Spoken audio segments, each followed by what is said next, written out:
I have been a practicing heart surgeon now for 15 years, and graduated medical school almost 25 years ago now with all the training and everything.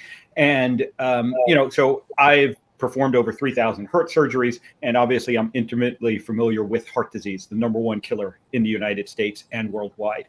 And the backstory is, during much of that time, I was becoming progressively unhealthy myself. I had battled obesity my entire life, and I had gotten to a point, this is about 7 years ago now, where I was morbidly obese. I was pre-diabetic, and I realized that I was going to end up on my own operating table.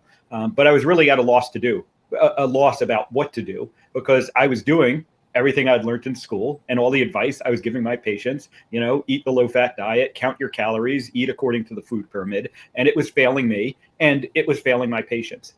And thankfully, I came across, some alternative information. My journey really started, as so many of our journeys have, with Gary Taubes. And fortuitously, he was a guest speaker at one of the thoracic surgical meetings that I was attending. And he had just written a case against sugar. And of course, prior to that, good calories, bad calories, and why we get fat. So I immediately started, eliminating sugar and carbohydrates and processed food. And ultimately, I was able to help myself. I lost over 100 pounds. I reversed my prediabetes. And more importantly, what I came to realize was how we were failing the patients that I was taking care of every day. How almost every patient that ended up on my operating room table was a failure of the medical system.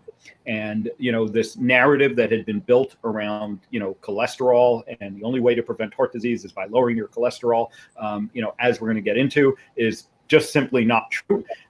And the real ways that we can start to prevent heart disease comes down to, eating better foods, eating whole, real foods primarily. And that's what spurred me to write the book, and really has spurred my whole other mission in life, which is to keep people off of my operating room table.